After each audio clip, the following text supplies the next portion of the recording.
भाई एक तरफ विपक्ष और उसका इकोसिस्टम वक्फ कानून के विरोध के नाम पर मुसलमान को भड़काने और आग लगाने मतलब नए नए तरीके तलाश रहा, और उधर पीएम मोदी हैं जो एकदम रिलैक्स मूड में दिख रहा है, वो काम में लगे हुए, जिसके बारे में मुसलमान भी सुनेगा तो उसके कान से भी धुआं फेंक देगा बॉस कि हमने इस आदमी को क्या सोचा और ये निकला क्या।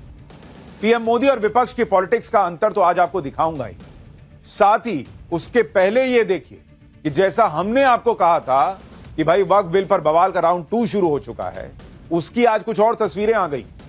वक्फ बिल पर 2 हैरान कर देने वाली तस्वीरों से शुरुआत कर रहा हूं। पहली तस्वीर उस हिंसा की है जो वक्फ बिल के विरोध में की गई और उग्र भीड़ ने पुलिस की गाड़ी को ही आग के हवाले कर दिया, और दूसरी तस्वीर उस रिटायर्ड कर्नल की है जिनका आरोप है कि उनके साथ एक कैब ड्राइवर ने इसलिए मारपीट कर ली क्योंकि वो वक्फ कानून के समर्थन में बोल रहे थे। ये दोनों तस्वीरें कहां की हैं, इसकी पूरी कहानी क्या है, आज आपको डिटेल में बताऊंगा। लेकिन उधर वक्फ कानून पर दिन ब दिन बवाल बढ़ता जा रहा है।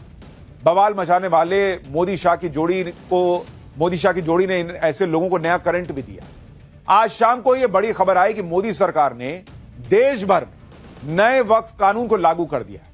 भाई राष्ट्रपति ने तो साइन कर ही दिया था, अब आज 8 अप्रैल से वक्फ कानून को देश भर में नोटिफाई कर दिया गया है, उसका नोटिफिकेशन जारी कर दिया गया है, यानी आज से वक्फ कानून देश में लागू हो गया। इससे पहले आज सुबह पीएम मोदी की वो तस्वीर आई जिससे उन्होंने वक्फ कानून पर इंडी गठबंधन के नैरेटिव के इमारत को ध्वस्त कर दिया। दरअसल इंडी गठबंधन बार बार पीएम मोदी के खिलाफ यह नैरेटिव बेचता है कि भाई मोदी अपने कुछ अमीर दोस्तों के लिए काम करते हैं। जब वक्फ बिल के विरोध की बारी आई तो भी इंडी गठबंधन के नेताओं ने यही कहा था कि भाई वक्फ संपत्ति को छीनेंगे और अपने अमीर दोस्तों को मोदी दे देंगे। लेकिन आज पीएम मोदी ने अपने घर पर उन लोगों को बुलाया जिनकी सफलता की कहानी ने वक्फ कानून पर पीएम मोदी के खिलाफ चलाए जा रहे एजेंडे पर पानी फेर दिया। पीएम मोदी ने अपने घर पर किन लोगों को बुलाया था, उनकी कहानी क्या है, उनसे कैसे दिल खोलकर बातचीत की, इसकी पूरी डिटेल भी आज आपको दिखाऊंगा। और पीएम मोदी जब अपना काम कर रहे हैं, उधर वक्फ कानून के खिलाफ संसद के अंदर जो इंडी गठबंधन एकजुट दिख रहा था, संसद सत्र खत्म होते ही उसके झगड़े सामने आ गए, और ये झगड़े कैसे बढ़ते जा रहे हैं वो भी दिखाऊंगा। वक्फ बिल पर सुप्रीम कोर्ट का मामला कहां तक पहुंचा है, तैमूर की एंट्री कैसे हो गई, बर्क से आज पुलिस ने पूछताछ की है तो क्या क्या हुआ है, यह सब होगा। लेकिन पहले आज की टॉप स्टोरी की एक झलक देखिए। वक्फ कानून के विरोध में आज की सबसे परेशान कर देने वाली तस्वीर आपको सबसे पहले दिखाने जा रहा हूं। यह तस्वीर पश्चिम बंगाल के मुर्शिदाबाद की है, जहां वक्फ कानून के विरोध में उग्र भीड़ ने पुलिस की गाड़ियों में तोड़फोड़ कर दी, पुलिस की गाड़ी को आग के हवाले कर दिया। भाई आप सोचिए, कानून व्यवस्था को लेकर इस भीड़ के अंदर कोई खौफ नहीं, कोई रिस्पेक्ट नहीं, पुलिस की गाड़ी में तोड़फोड़ कर दी गई, पुलिस की गाड़ी में आग लगा दी। वक्फ कानून के खिलाफ विरोध प्रदर्शन चल रहा था, पुलिस भीड़ को हटाने पहुंची तो पुलिस पर ही हमला हो गया। आरोप है कि पुलिस पर पथराव तक हुआ। बंगाल के मुर्शिदाबाद में जो हिंसक प्रदर्शन हुआ उस पर बीजेपी ने ममता बनर्जी को घेर लिया। बीजेपी नेता अमित मालवीय ने इस प्रदर्शन का एक वीडियो शेयर किया, दावा किया कि प्रदर्शनकारी संविधान को न मानने और वक्फ कानून को न मानने जैसे नारे लगा रहे थे। एक बार देखिए वहां क्या हुआ।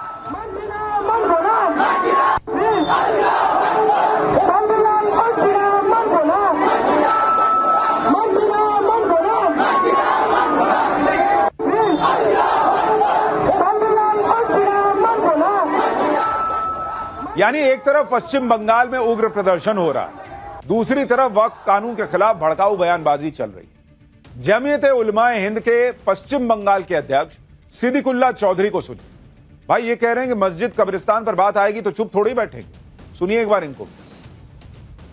हमारी मस्जिद से कोई खिलवाड़ करेगा, कब्रिस्तान से खिलवाड़ करेगा, बाप दादा की पुरखों की जमीन जो वक्फ है उसमें खिलवाड़ करेगा तो लोग ऐसे ही बड़े बैठे रहेंगे। मुल्क को आरएसएस और बीजेपी को बेच दिया है, और जो लड़ने वाले कौम है लड़ेंगे अपने लिए। कल अगर शरण मंदिर पर कोई बात है तो हमारे सिख भाई छोड़ देंगे? हम छोड़ेंगे? हम उनका साथ देंगे, भरपूर साथ देंगे। यही नैरेटिव हर जगह है कि लड़ने वाली जो कौम है वो लड़ेगी अपने लिए, मतलब लड़ने लड़ाने की बातें हो रही। इनमें से एक आदमी ये नहीं बता रहा कि वक्फ के पास इतनी संपत्ति थी तो मुसलमानों की गरीबी से लड़ने के लिए इन लोगों ने इतने सालों में क्या किया, जो बेवा थे, जो अनाथ थे, उनके साथ इन्होंने क्या किया इतने सालों। उस लड़ाई को नहीं लड़े, लेकिन अब इस कानून के खिलाफ लड़ाई लड़ने की बातें हो रही। आप सुनिए नए वक्फ कानून पर कैसी कैसी भड़काऊ बयानबाजी चल रही, मुसलमानों को किस लेवल पर ले जाके भड़काया जा रहा है कि उनकी मस्जिद कब्रिस्तानें छीनी जाएं। लेकिन आज इन लोगों को यह भी बताना चाहिए कि ये लोग तब चुप क्यों थे जब वक्फ की संपत्ति पर माफिया कब्जा कर रहे थे। जो लोग कब्रिस्तान छीनने की बात कर रहे हैं उन्हें मैसूर के शासक टीपू सुल्तान के वंशजों को सुनना चाहिए। वो बता रहे हैं कि अंग्रेजों ने टीपू सुल्तान के वंशज के लिए कब्रिस्तान दिया था, उस पर बिल्डिंग बन गई भाई। बार बार शिकायत करने के बाद भी कार्रवाई नहीं हुई और यह सब पुराने वक्फ कानूनों के तहत हो रहा। लेकिन नैरेटिव यह बना दिया गया कि मोदी सरकार में मुसलमानों के कब्रिस्तान खतरे में आ गए। बॉस, कब्रिस्तान तो पहले ही सुरक्षित नहीं थे। आप सुनिए टीपू सुल्तान के वंशज बता रहे हैं कि भाई उस कब्रिस्तान पर कैसे बिल्डिंग बन गई। वो 12.5 बीघा जमीन के ऊपर एक बेरियल ग्राउंड है, वो ब्रिटिश गवर्नमेंट हम लोगों को दिए थे बेरियल के लिए, टीपू सुल्तान के वंश के बेरियल के लिए।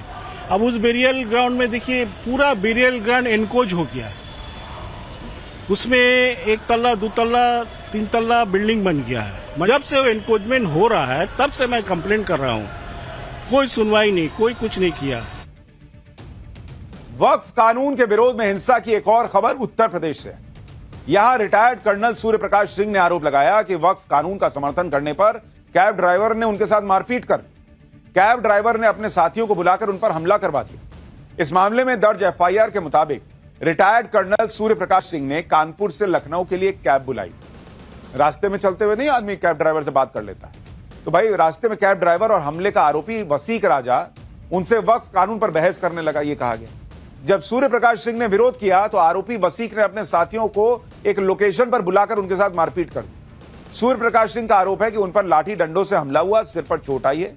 पुलिस ने केस दर्ज करते हुए आरोपी कैब ड्राइवर को गिरफ्तार कर लिया। हालांकि दूसरे पक्ष का कहना है कि रिटायर्ड कर्नल ने शराब के नशे में उनके साथ मारपीट की और दावा है कि उनका वीडियो भी वायरल है। फिलहाल उन्नाव पुलिस इस मामले की जांच कर रही है और अगर यह मामला वक्फ कानून के विरोध पर मारपीट से जुड़ा है तो यह बहुत चिंता की बात है। इधर वक्फ कानून पर इंडी गठबंधन के पास मोदी सरकार को घेरने का अच्छा मौका था, लेकिन इंडी गठबंधन को वक्फ बिल पर खुद ही बिखरा बिखरा दिख रहा है। जैसे केरल में जिस लेफ्ट सरकार ने वक्फ बोर्ड का भयंकर विरोध किया था वक्फ बिल का, अब उसी सरकार के मंत्री केरल में वक्फ बोर्ड को नए कानून के हिसाब से गठित करने की बात कर रहे हैं। दूसरी तरफ इंडी गठबंधन शासित जम्मू कश्मीर में विधानसभा के अंदर ही वक्फ बिल पर चर्चा नहीं हो रही और वहां पीडीपी और जेकेपीसी जैसी पार्टियां यह आरोप लगा रही कि उमर अब्दुल्ला की नेशनल कॉन्फ्रेंस ने बीजेपी से डील कर ली। यानी वक्फ संशोधन बिल पर इंडी गठबंधन ही दिशाहीन और बिखरा बिखरा दिख रहा। इन सब के बीच आज जम्मू कश्मीर विधानसभा में दूसरे दिन भी वक्फ बिल को लेकर हंगामा हुआ। भाई बात इतनी बढ़ गई कि विधायकों के बीच धक्का मुक्की फिर हो गई, मार्शल बुलाकर विधायकों को बाहर किया गया। सदन के अंदर वक्फ बिल की कॉपी फाड़ी गई। इस बीच सदन के अंदर स्पीकर को हटाने की भी मांग हुई। Jammu and Kashmir people conference ने आरोप लगाया कि नेशनल कॉन्फ्रेंस के स्पीकर ही बिल पर चर्चा नहीं होने दे रहे, इसलिए स्पीकर को हटाना ही एकमात्र रास्ता है। उधर नेशनल कॉन्फ्रेंस अपनी सफाई में कह रहा है कि वो भी बिल के खिलाफ है, लेकिन मामला कोर्ट में, इसलिए विधानसभा में चर्चा नहीं हो सकती। सिर्फ विधानसभा के अंदर ही नहीं बल्कि बाहर भी उमर अब्दुल्ला विपक्ष के निशाने पर है। कल केंद्रीय मंत्री किरण रिजिजू के साथ उनकी ट्यूलिप गार्डन की घूमने की तस्वीरें विवादों से भर गई। आज सीएम उमर अब्दुल्ला ने गृह मंत्री अमित शाह से मुलाकात की। अमित शाह 3 दिन के दौरे पर जम्मू कश्मीर गए हुए हैं। शाह और उमर की मुलाकात में एलजी मनोज सिन्हा भी मौजूद थे। इस तस्वीर को देखकर इंडी गठबंधन के नेताओं ने माथा पीट लिया कि यहां हम वक्फ बिल पर माहौल बना रहे हैं और वहां उमर अब्दुल्ला ना विधानसभा में चर्चा होने दे रहे हैं, ना ही मोदी सरकार के मंत्रियों से दूरी बना रहे हैं। इंडी गठबंधन के नेताओं को तो यही लग रहा है कि जैसे हाल ही में पीएम मोदी के तमिलनाडु दौरे से सीएम स्टालिन ने दूरी बना ली थी, वैसे ही उमर अब्दुल्ला को भी करना चाहिए, लेकिन वहां ऐसा कुछ भी नहीं हुआ। वक्फ संशोधन कानून पर इंडी गठबंधन के लिए एक और बुरी खबर आ गई। इंडी गठबंधन की अलग अलग पार्टियों के नेताओं ने वक्फ कानून के खिलाफ सुप्रीम कोर्ट में अर्जी डाली हुई है। अर्जियां डालने वाले सभी नेता चाहते हैं कि सुप्रीम कोर्ट इस मामले में अर्जेंट सुनवाई कर ले, लेकिन खबर यह आ रही है कि इस मामले में सुप्रीम कोर्ट में अब 15 अप्रैल को सुनवाई हो सकती है। इन अर्जियों पर चीफ जस्टिस ऑफ इंडिया ने कहा था कि वो विचार करके फैसला लेंगे। अब सुप्रीम कोर्ट के सिस्टम में इस मामले की सुनवाई 15 अप्रैल की तारीख दिख रही है। यानी जितनी हड़बड़ी में विपक्ष है उतनी हड़बड़ी में सुप्रीम कोर्ट नहीं है। वक्फ बिल पर तुरंत सुनवाई होने के आसार नहीं दिख रहे। अब सुनवाई होगी तो अगले हफ्ते। इस बीच यह भी खबर है कि वक्फ कानून के समर्थन में भी सुप्रीम कोर्ट में पहली अर्जी दाखिल कर दी गई है। अखिल भारत हिंदू महासभा के सदस्य की तरफ से अर्जी डालकर वक्फ कानून को सही बताया गया। यानी वक्फ के नाम पर विपक्ष की राजनीति थमने का नाम नहीं ले रही। भाई इसमें अलग अलग लेवल की एंट्री हो रही है। अब इस लड़ाई में मुगलों के वंशज कूद पड़े। वक्फ कानून के विरोध करने वालों में एक नया नाम जुड़ गया है। यह नाम है प्रिंस याकूब हबीबुद्दीन तुसी का, जो खुद को प्रिंस तुसी कहलवाना पसंद करते हैं और कई बार तैमूर भी कहते हैं। खुद मुगलों की जायदाद पर अपना हक जताते हैं। प्रिंस तुसी ने वक्फ बिल पर सीधे पीएम मोदी और गृह मंत्री अमित शाह को चैलेंज कर दिया। प्रिंस तुसी का कहना है कि वो वक्फ की लड़ाई को इंटरनेशनल कोर्ट ऑफ जस्टिस में ले जाएंगे, मतलब यहां नहीं, सीधा आईसीजे लेके चले जाएंगे। मुगलों के स्वघोषित वंशज प्रिंस तुसी को एक बार सुनिए, फिर आगे की कहानी बताते हैं।